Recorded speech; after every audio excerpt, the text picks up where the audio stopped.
खुल गया? Okay, thank you. तो आप सभी का एक बार पुनः स्वागत है। और हमने जो बहुविकल्पीय प्रश्नों की सीरीज प्रारंभ की है भौतिक विज्ञान की अच्छी तैयारी के लिए, उसका ये चौथा वीडियो है। एक वीडियो में हम लगभग 3 से 4 चैप्टर के प्रश्न ले रहे हैं। आज जो प्रश्न लिए गए हैं वो फोटो इलेक्ट्रिक इफेक्ट से लिए गए हैं, दूसरा परमाणु से लिए गए और नाभिक से लिए गए हैं। तो सीधे आ जाते हैं पहले प्रश्न पे। पहला प्रश्न है, यदि एक मुक्त इलेक्ट्रॉन की गतिज ऊर्जा दुगनी हो जाए तो डी ब्रॉगली तरंगदैर्ध्य में बदलाव होगा। यहां पे मैंने जो प्रश्न रखे हैं वो मैक्सिमम आंकिक प्रश्न रखे हैं, ताकि यहां पे 1 या 2 नंबर में जो आंकिक प्रश्न आएंगे उनको भी आप इसकी सहायता से सॉल्व कर सकें। तो पहला जो प्रश्न है बहुत बढ़िया प्रश्न है।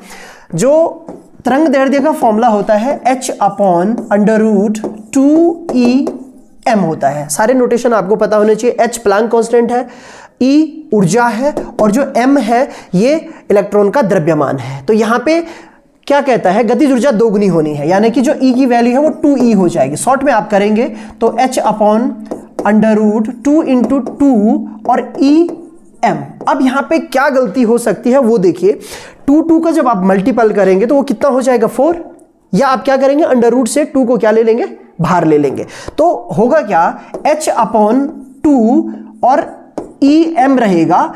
और जल्दबाजी में हम क्या करेंगे कि यार ये 1/2 हो गया, समझ में आ रहा है, 1/2 हो चुका है ना, और वैल्यू सेम की सेम रहेगी। और यहां पे 1/2 भी ऑप्शन है और भी ऑप्शन है, तो हम जल्दबाजी में क्या करेंगे, इस ऑप्शन को टिक कर जाएंगे, जो कि बिल्कुल क्या है, गलत है। यहां पे आपको ध्यान देना है कि जो ये इक्वेशन है इस पे फर्क नहीं पड़ना चाहिए। जब आप कंपेयर करते हैं ना, तो कंपेयर करते वक्त आपको इस इक्वेशन में फर्क नहीं करना है। तो इसका मतलब क्या है, हम यहां पे गलती कर रहे हैं भार लेने में। हमें क्या करना चाहिए, हमें करना चाहिए अंडर रूट 2 बाहर आना चाहिए और 1/2em अंदर ही रहना चाहिए। अब सही है, तो इसका मतलब यह है कि ये वैल्यू पहले की है ही है, तो इतना पार्ट उसका क्या हो जाएगा, बढ़ जाएगा। तो यहां पे सही आंसर क्या होगा, ये सही आंसर नहीं है, बल्कि सही आंसर क्या है, ये है। तो वहां पे हम जल्दबाजी में रहते हैं, गलतियां भी करते हैं। तो बढ़िया क्वेश्चन है, आ गया समझ में, कोई दिक्कत तो नहीं है? कृष्णा बताओ बेटा, आगे समझ में, पक्का आगे बढ़ जाए। नेक्स्ट प्रश्न है, V आवृत्ति वाले फोटोन के साथ संवेग जुड़ा हुआ है।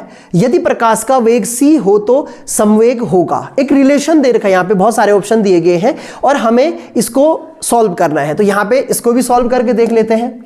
आपको फॉर्मूला पता है, आवृत्ति है v दे रखी है, वैसे न्यू दी जाती है, यहाँ पे आवृत्ति कितनी दी गई है, v दी गई है। और संवेग के साथ संबंध पूछ रहा है, यदि प्रकाश की चाल कितनी दे रखी है, c दे रखी है। तो कोई रिलेशन पता है आपको, बताएं कौन सा? अरे बताओ, डर क्यों रहे? लैम्डा h/p, ये आ गया क्या, संवेग आ गया, राइट। दूसरा रिलेशन हमें चाहिए c के साथ, अभी c तो नहीं है ना, तो हमारे पास c होता है n लैम्डा, ठीक है। n क्या चीज है, फ्रीक्वेंसी, आवृत्ति की बात की। यहां पे आवृत्ति इसने कितनी कह रखी है, v, तो आप v रख दीजिए। c = v लैम्डा, यहां से लैम्डा का मान निकालेंगे तो c अपॉन क्या आ जाएगा बेटा, v आ जाएगा। अच्छे से समझ में आ गया।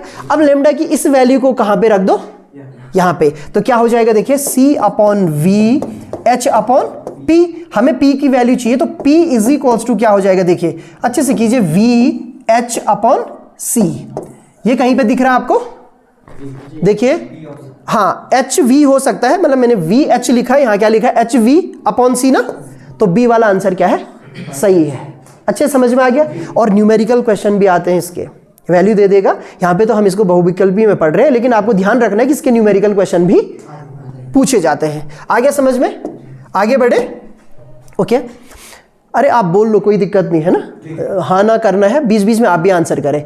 ये लिखता है, एक पदार्थ का कार्यफलन 4 इलेक्ट्रॉन वोल्ट है और ये वेहली हो रखी है, देहली आवृत्ति होगा, क्या होगा, देहली आवृत्ति।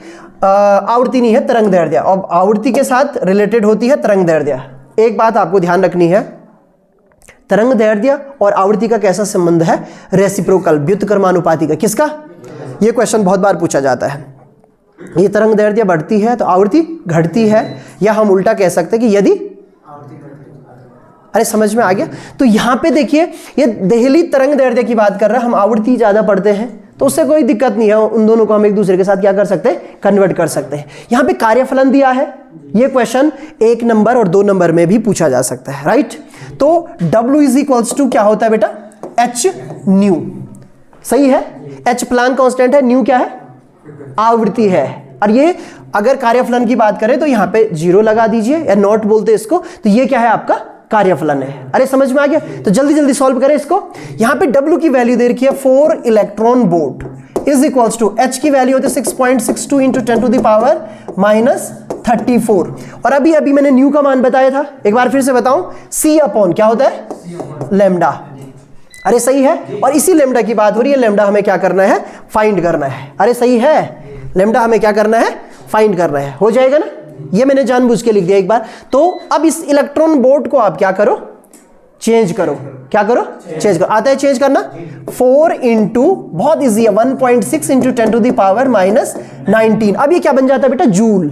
क्या बन चुका है, जूल। इससे पहले इलेक्ट्रॉन वोल्ट था, यहां से आगे 6.62 into 10 to the power -34 into, प्रकाश की चाल सबको पता होगी, और नहीं तो पेपर में दी जाएगी, है ना, 3 इंटू 10 टू द पावर 8।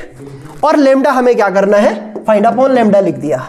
ठीक है, हम पे स्पेस कम है, हम यहां पे यूटिलाइज करेंगे। तो लेमडा का मान, लेमडा इधर आ जाएगा, ये किस में चले जाएगा, डिवाइड में, यानी कि लेमडा इज इक्वल्स टू हो जाएगा 6.62 into 10 to the power -34 into 3 into 10 to the power 8, और अपॉन कितना हो जाएगा बेटा, 4 into 1.6 into 10 to the power -19। अरे सही है।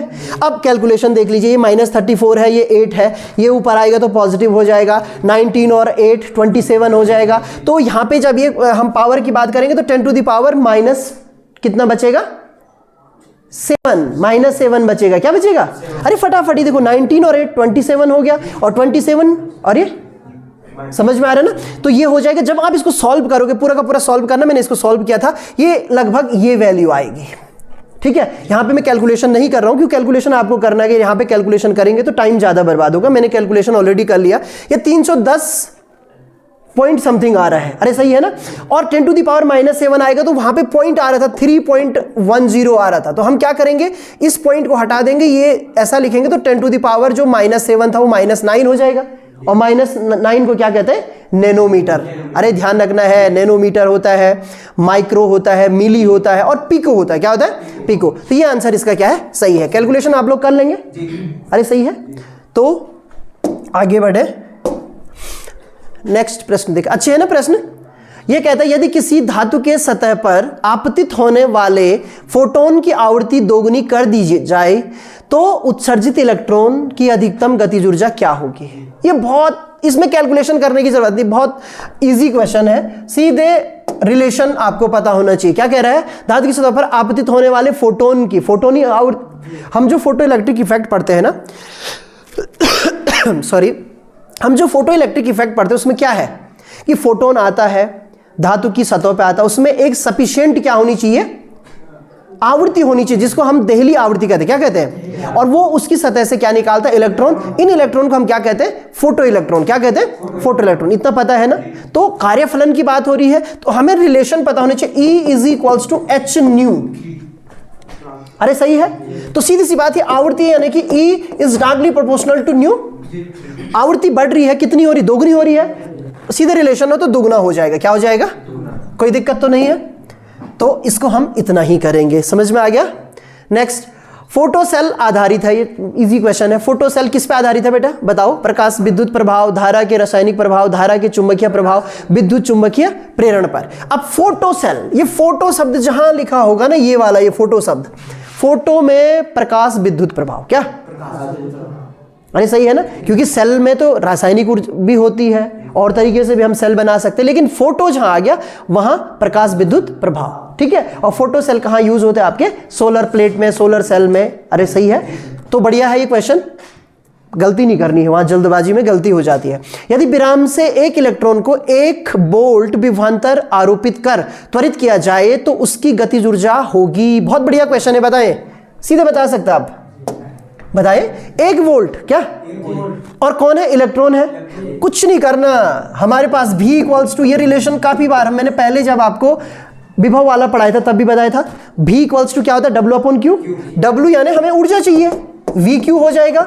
V कितना है, 1 वोल्ट, Q कितना है, electron, 1.6 into 10 to the power, अरे सही है ना। तो इतना जूल होता है, भाई यहाँ पे देख लीजिए सीधा इलेक्ट्रॉन वोल्ट की वैल्यू है, कुल मिला के इलेक्ट्रॉन वोल्ट है, तो आंसर होगा यही है ना।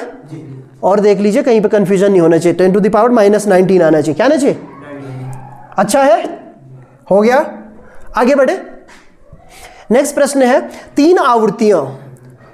अब ये न्यू1 न्यू2 यहां पे V1 V2 इस तरीके से न्यू1 न्यू2 एंड न्यू3 के लिए प्रकाश वैद्युत धारा I का विभवांतर V के साथ ग्राफ बनाया गया है। I और V में ये फोटो इलेक्ट्रिक करंट है, यहाँ पोटेंशियल दिया है और ये 3 वैल्यूज दी गई हैं आवृत्ति की। किसकी दी गई है? आवृत्ति की। तो आपको रिलेशन बताना है। 2 चीजें बताई थी मैंने जब आपको चैप्टर पढ़ाया था। मैंने कहा था एक होती है प्रकाश की तीव्रता, क्या होती है?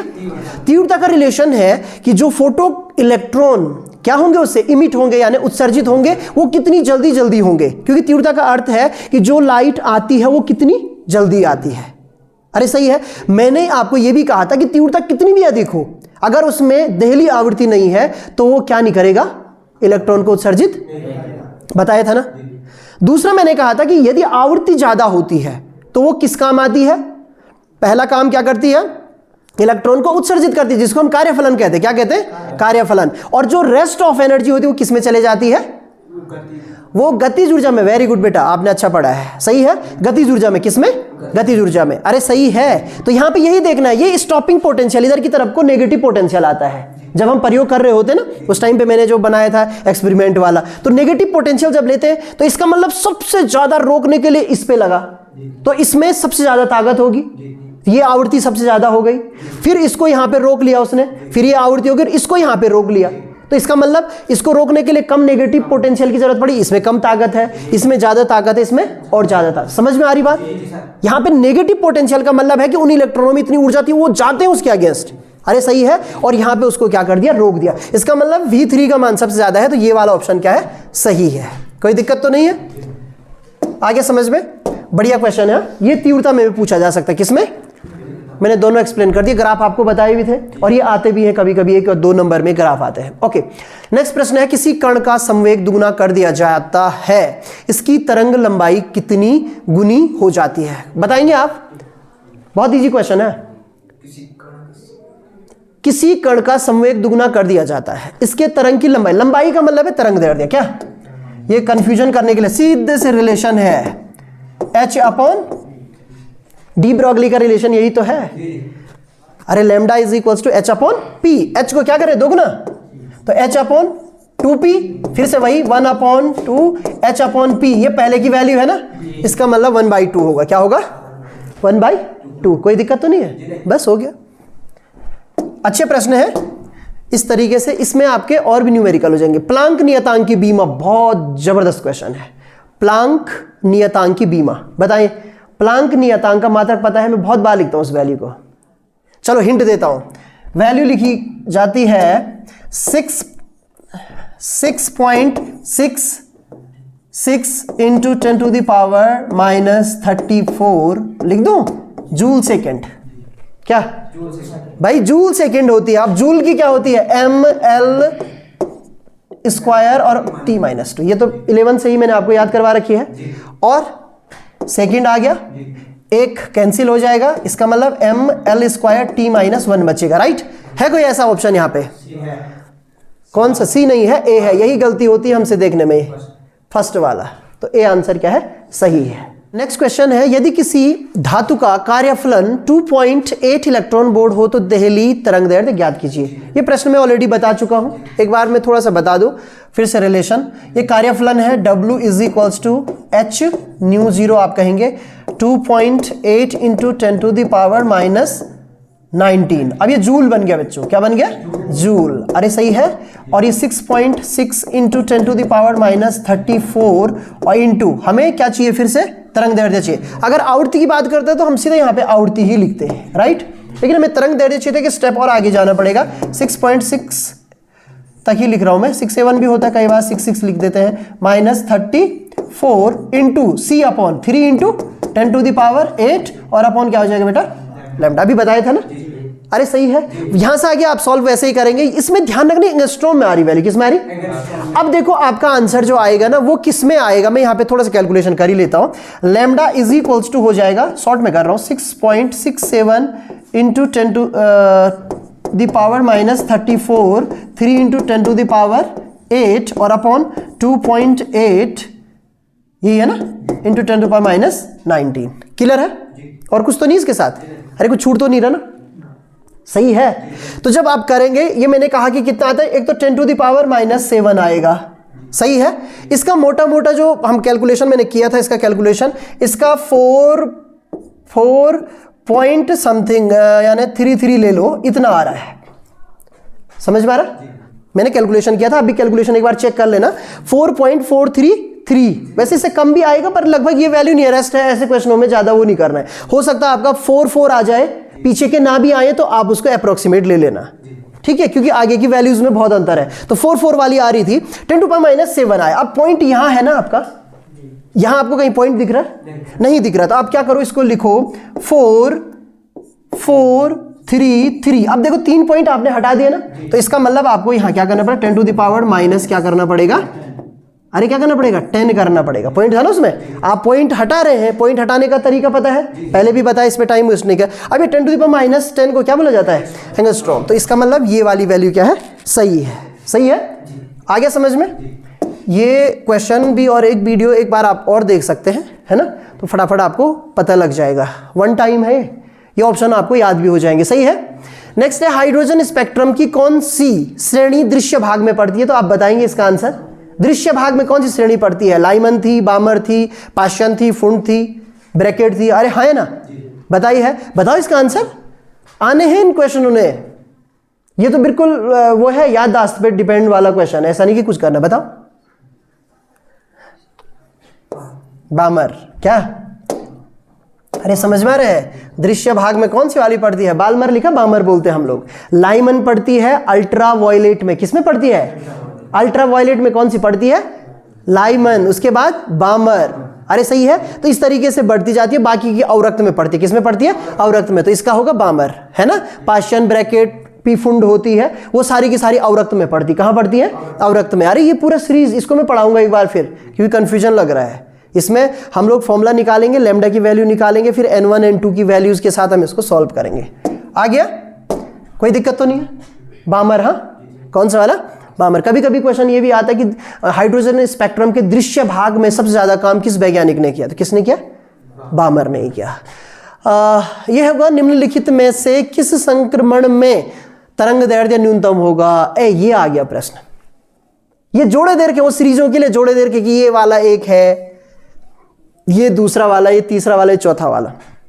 अभी मैंने आपको हिंट दी, ठीक है। तरंग दैर्ध्य न्यूनतम कहां होगी? अल्ट्रा वायलेट सबसे पहले आता है, लाइमन में आता है, बामर में दृश्य आ रहा है, अरे आ रहा है ना। तो इसके बाद आप ऊपर की तरफ, तो इसका मतलब ये होगा कि सबसे न्यूनतम किस में होगा? इस वाले में, जहां n की वैल्यूज आपको सबसे छोटी दिख रही है। तो इसका सही आंसर क्या है? ये वाला। अरे सही है। फिर तरंग दैर्ध्य बढ़ती जाएगी ना। तरंग दैर्ध्य आपकी अल्ट्रा वायलेट, पराबैंगनी की तरफ से किसकी तरफ आ रही? दृश्य। दृश्य के बाद किसकी तरफ जा रही? अवरक्त। तो ये तरंग दैर्ध्य का बढ़ता हुआ क्रम है। ये न्यूनतम पूछ रहा है। क्या पूछ रहा है? तो ये वाला होगा। सही है। आगे बढ़े, इस पे काम करेंगे एक बार। है रिडबर्ग नियतांक R एवं प्रकाश की चाल C हो तो RC का मात्रक। बहुत ही बढ़िया क्वेश्चन है। रिडबर्ग का मात्रक पता है आपको? रिडबर्ग कांस्टेंट का बताएं। अभी यहां तक नहीं गए तैयारी में? नहीं गए? रिडबर्ग का जो मात्रक होता है ना बेटा, वो होता है पर मीटर। क्या होता है? ठीक है। जो रिडबर्ग कांस्टेंट होता है RH, उसका मात्रक ये होता है। C का मात्रक तो आपको पता है। C क्या है? प्रकाश की चाल या वेग, और उसका होता है मीटर पर सेकेंड। तो इनका मल्टीपल होगा आपस में, क्योंकि RC की पूछ रहा ना। कभी कभी केवल रिडबर्ग की पूछी जाएगी। हाँ, रिडबर्ग की हो सकता है बीमा भी पूछे। क्या पूछे? बीमा। अरे समझ में आ रहा है? RC का मात्रक यानी मल्टीपल करना m से, तो पर सेकेंड आ गया। क्या आ गया? तो पर सेकेंड है यहाँ पे कोई ऑप्शन? बी वाला सही है। यहां थोड़ा सा आपको और तैयारी करने की आवश्यकता है। बोर परमाणु मॉडल मान्य है केवल एक परमाणु संख्या वाले परमाणु के लिए, अधिक परमाणु संख्या वाले के लिए 4। कौन सा है? ए वाला। ठीक है, एक के लिए है। इसको छोड़ देते हैं, इस पे तो हमने पूरा पढ़ा हुआ है। जब हीलियम का एक परमाणु 2 इलेक्ट्रॉन खो देता है तो वह बदल जाता है। ये बढ़िया क्वेश्चन है। छोटे छोटे क्वेश्चन, हल्का फुल्का दिमाग। बताओ, जब वो इलेक्ट्रॉन खो देता है हीलियम, क्या होता है? हीलियम का परमाणु है, शाबाश, हीलियम 2 4 ऐसे लिखा जाता है। अब मैंने उस दिन भी बताया था कि जब ऐसा लिखा होगा तो आपको क्या पता है इसमें इलेक्ट्रॉन है या नहीं है। अरे सही है, ऐसे में तो आप इलेक्ट्रॉन ही समझेंगे। इसी को हम अल्फा भी कहते हैं। क्या कहते हैं? लेकिन उसकी विशेषता है कि उसमें 2 इलेक्ट्रॉन जो है वो नहीं होते हैं। क्या? अरे समझ में आ रहा है? तो उसको कहते हैं हीलियम का नाभिक या न्यूक्लियस, जो भी कहेंगे आप। अरे सही है, तो उसी को कहा जाता है अल्फा कण। यानी अल्फा कण में 2 प्रोटॉन होते हैं। क्या होते हैं? कितने प्रोटॉन होते हैं? कभी कभी उसका आवेश भी पूछा जाता है तो डबल कर देना है, 1.6 × 10⁻⁻, और उसको 19 को इंटू 2 कर देना, 3.2 हो जाएगा। अरे सही है। तो क्या कहा, इसमें से कितने 2 इलेक्ट्रॉनों को खो देता है, तो इसको क्या कहेंगे हम? अल्फा कण में। किसमें? सॉरी, सही है। यहां तक आ गया समझ में? आगे बढ़े। हाइड्रोजन परमाणु में इलेक्ट्रॉन का न्यूनतम कोणीय संवेग होगा। अरे बताओ यार, ये तो H/, वेरी गुड, H/2π, ये C वाला है ना। ठीक है बच्चों, ये हो गया। नेक्स्ट है आपके पास क्वेश्चन, अल्फा प्रकीर्णन प्रयोग में अल्फा कणों के प्रकीर्णन का कारण नाभिक द्वारा लगा आकर्षण बल, नाभिक द्वारा लगा विकर्षण बल, नाभिक के न्यूट्रॉन द्वारा लगा बल, इनमें से कोई नहीं। आप बताएं।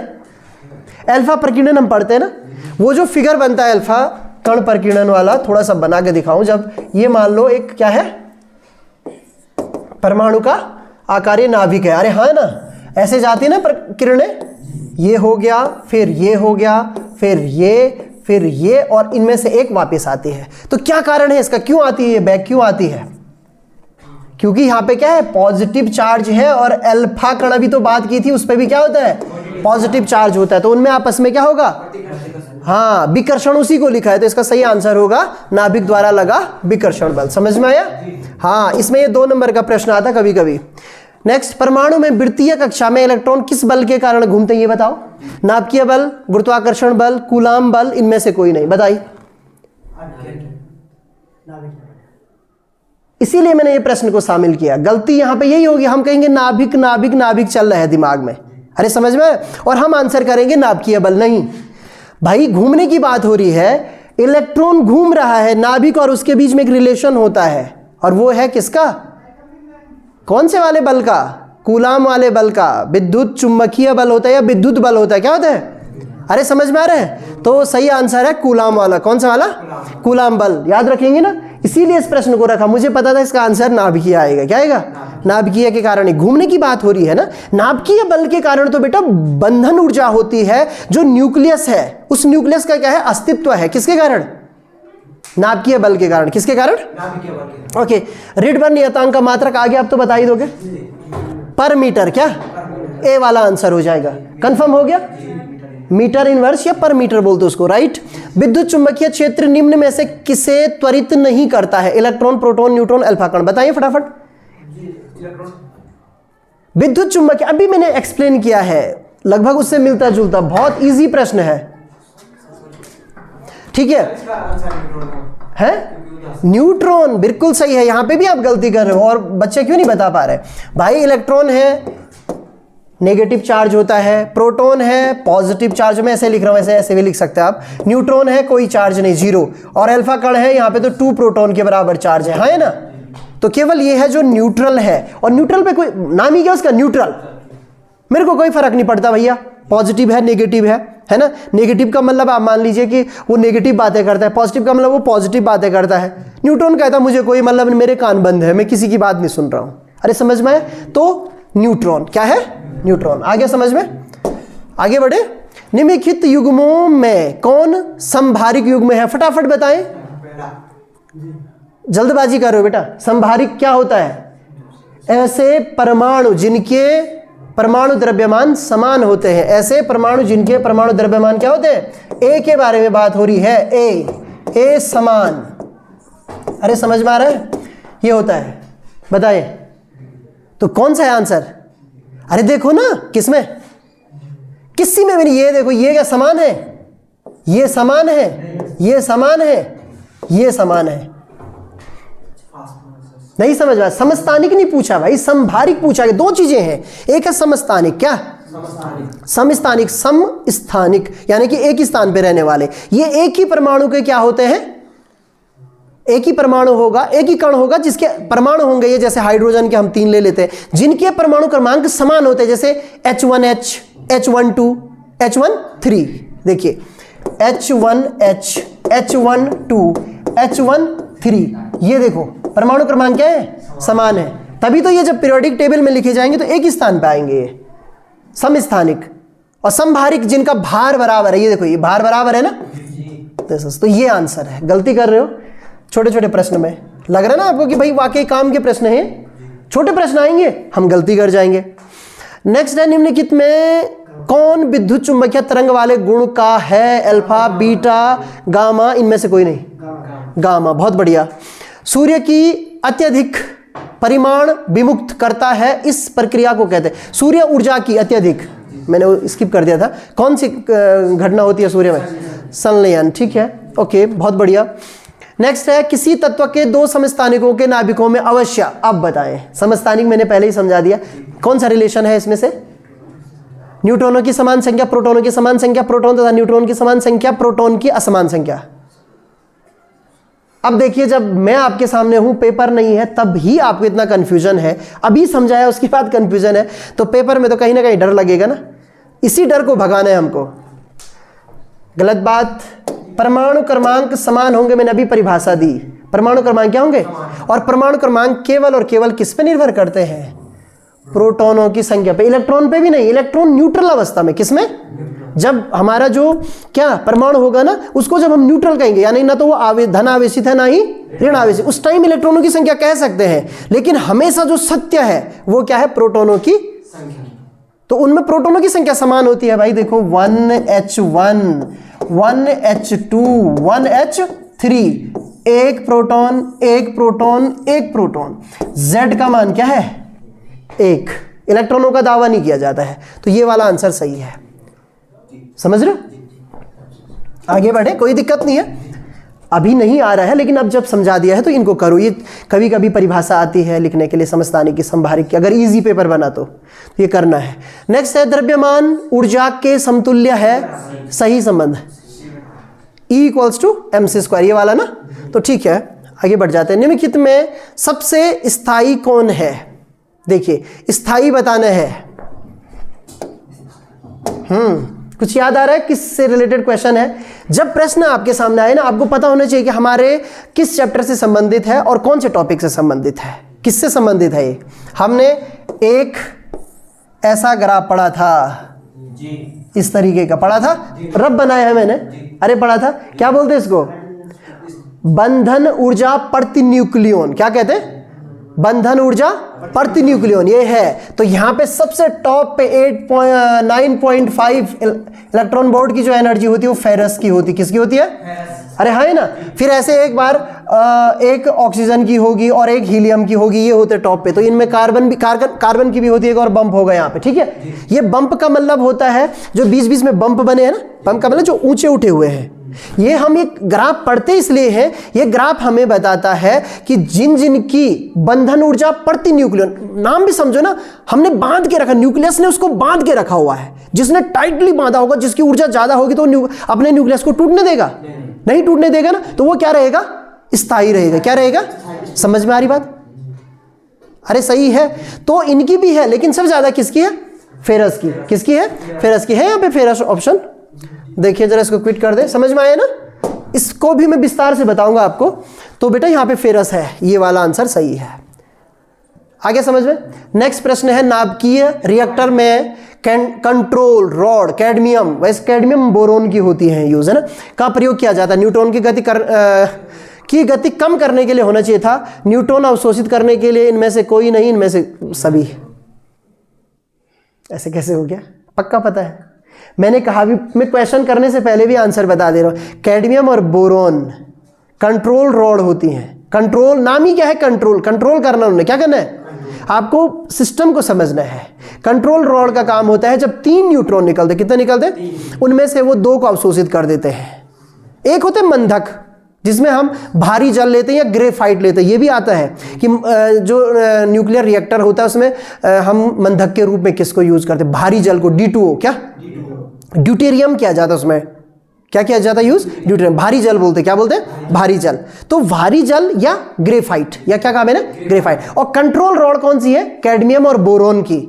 इनका काम क्या होता है, इलेक्ट्रॉनों न्यूट्रॉनों को अवशोषित करना, कहीं गलती में इलेक्ट्रॉन ना निकल जाए मुझसे, न्यूट्रॉन, क्या न्यूट्रॉन, तो न्यूट्रॉन को अवशोषित करने का काम, ये वाला सही होगा। अरे सही है, आया समझ में, ये वाला आंसर सही है। नेक्स्ट है निम्नलिखित में से कैंसर के उपचार में, बढ़िया क्वेश्चन है ये भी, ये तो बता ही दोगे आप लोग, कैंसर के उपचार में किसका प्रयोग किया जाता है? कोबाल्ट 60, क्या कोबाल्ट 60, इसमें ज़्यादा डिस्कस नहीं कर रहा हूँ अभी, कोबाल्ट 60 का प्रयोग किया जाता है। क्लियर है? आगे बढ़े तो खत्म हो गए हैं, लगभग 28-29 क्वेश्चन रखे थे 3 चैप्टर से। ये मैंने वो प्रश्न रखे हैं जो मैक्सिमम आंकिक प्रश्न थे और जिन प्रश्नों को करने से हमें डबल फायदा होगा। एक तो बहुविकल्पीय है ही, एक एक नंबर में भी फायदा हो जाएगा और हो सकता है 2-2 नंबर में भी हमारे न्यूमेरिकल क्वेश्चन है, जैसे वो ऊर्जा फलन वाले क्वेश्चन थे, वो सारे के सारे 2-2 नंबर में आते। किस में आते? 2-2 नंबर। सही है। तो एक और वीडियो हम लेके आएंगे जिसमें बहुविकल्पीय प्रश्न होंगे, उसके बाद हम 2 नंबर 3 नंबर के प्रश्न देखेंगे और जो प्रश्न हम देखेंगे उनका स्तर क्या होगा। हम क्या करेंगे, जो पिछले 5 से 10 सालों के बीच क्वेश्चन सबसे ज़्यादा रिपीट हुए हैं और साथ में हमें लगता है कि इस बार भी ये आ सकते हैं, उन प्रश्नों को अब हम फर्स्ट से लेकर लास्ट तक क्या करेंगे, सॉल्व करेंगे। तो अगले जो 5-6 दिन हमारे पास है उनमें हम बहुत अच्छी तरीके से तैयारी करेंगे। वैसे 5-6 नहीं है, 10-12 दिन और है, बढ़िया तैयारी करेंगे। आज जितना पढ़ाया वो सब समझ में आ गया ना, कोई दिक्कत तो नहीं है, कोई क्वेरी है? नहीं है ना? तो ठीक है, धन्यवाद, और लोगों को भी इससे फायदा मिलेगा। ठीक है, तो प्रेम आप इसको